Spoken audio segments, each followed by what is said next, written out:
Hey boys and girls, today we're going to learn some chemical bonding and molecular structure. The first thing needed to understand chemical bonding is the concept of valence electrons.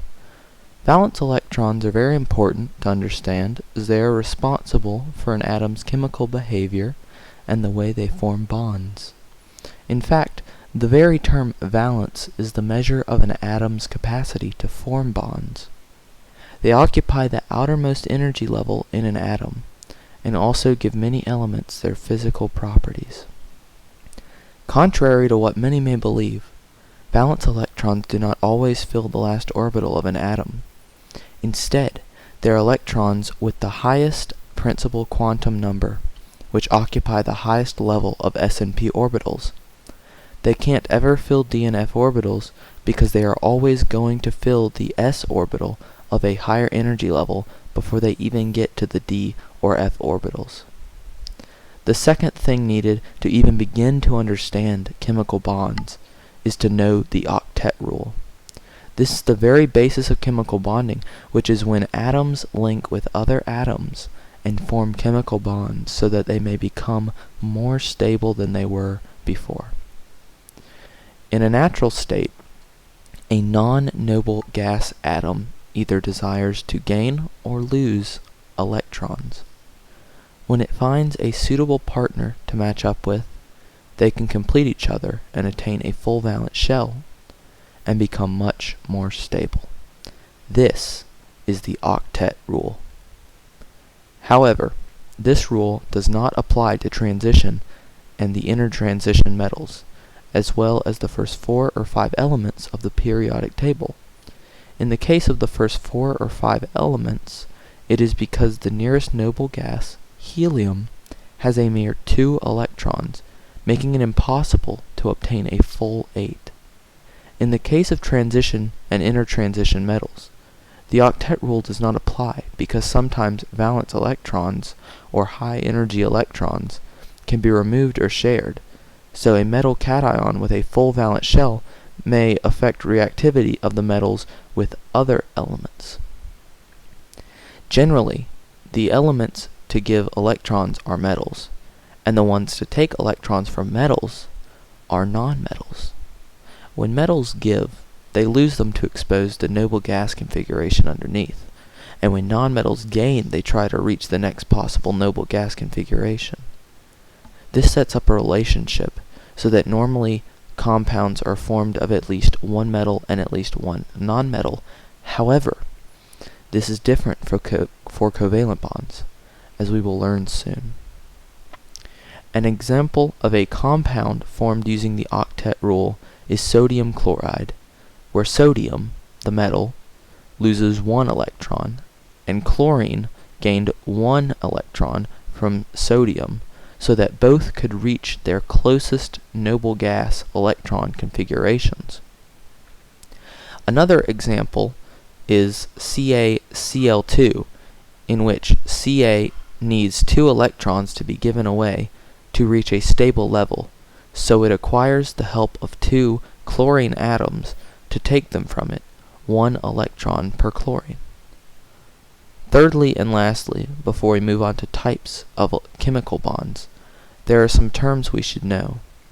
The first is an ion, which is an atom or molecule that has a charge due to a lack or overabundance of electrons. Next is an anion, which is a negative ion where there is an abundance of electrons causing the charge to be negative. And the opposite of that is a cation, where there is a lack of electrons, causing the atoms to become positive. A polyatomic ion is a charged group of covalent atoms, and a monatomic ion is an ion formed from a single atom. A molecule is a neutral group of atoms held by a covalent bond, and an alloy is a homogeneous mixture of metals. An unshared pair is a pair of electrons that is not involved in chemical bonding, but is exclusively held by a single atom. Now, with all that vocab out of the way, we can learn now and move on to the different types of bonds. The first type we will learn about are ionic bonds, which are chemical bonds resulting when a cation transfers an electron to an anion. Some little facts about these bonds are that the compounds they form are usually crystalline at room temperature, and that ionic bonds have higher melting points and boiling points compared to covalent bonds. They conduct electricity in a molten state, but not in a solid state. And they are always polar, which means electrons spend more time with one atom than the other. Regardless, once two atoms are combined to form an ionic bond, a neutral charge is reached, thus stabilizing the resulting compound. Some examples of ionic bonds includes lithium fluoride, copper 2 oxide, and barium chloride. The next type of chemical bonds are covalent bonds, which are bonds that are formed by the sharing of electrons.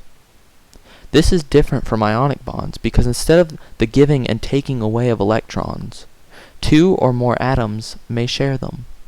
They become shared electrons because both atoms involved in a covalent bond have strong electron affinities, and as a result, neither atom is able to pull away electrons from the other atom. A good example of a covalent bond is a fluorine molecule, since fluorine has 7 electrons. And when sharing electrons between two of these atoms completes the p orbital and thus creates a covalent bond between the two atoms. One of the types of covalent bonds are polar covalent bonds. These bonds occur when there is a relatively large electronegativity difference between atoms in a molecule. Take, for example, water, where the hydrogen atoms are pulled more towards the oxygen atoms than vice versa. This occurs because of the disparity of electronegativity and is how every single polar covalent bond is formed. Many covalent bonds simply are nonpolar, which means that they are generally unreactive and share the pull of electrons evenly. One more type of bond is a metallic bond, which is quite unique.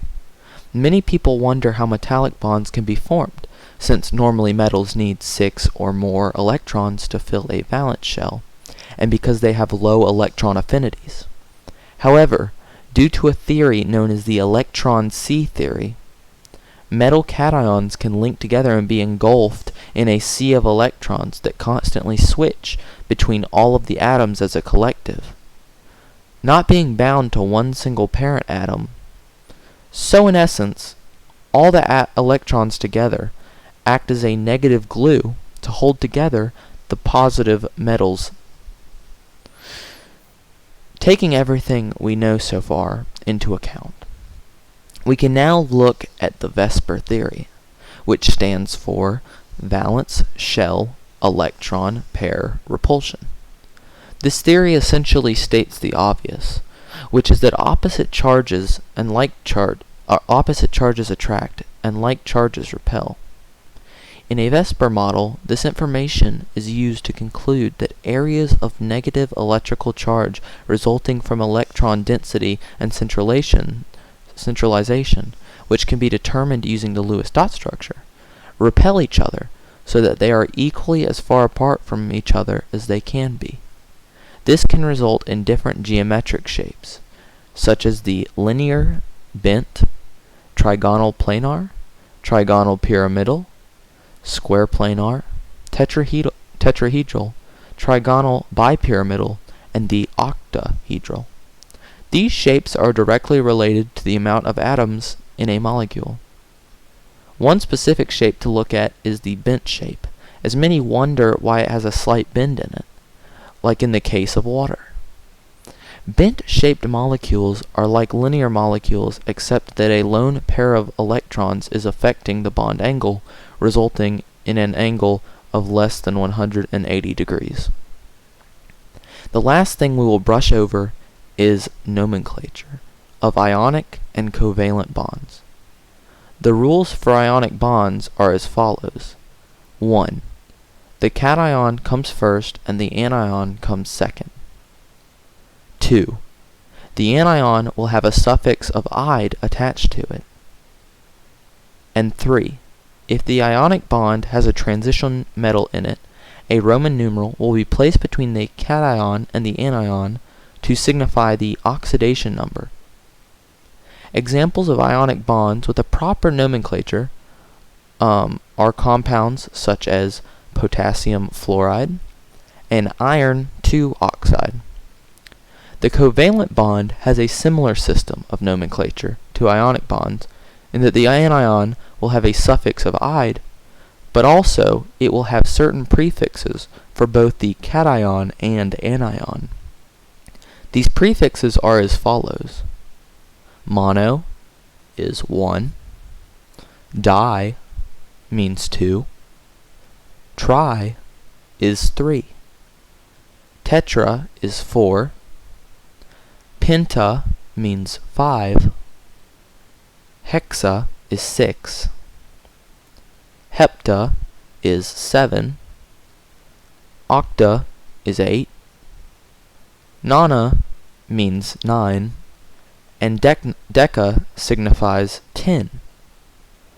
Some examples of covalent bonds with proper nomenclature include dinitrogen monoxide and sulfur trioxide. Well, I hope that you all, through this teaching, may have learned something else new, or maybe refreshed your minds on this material. So long.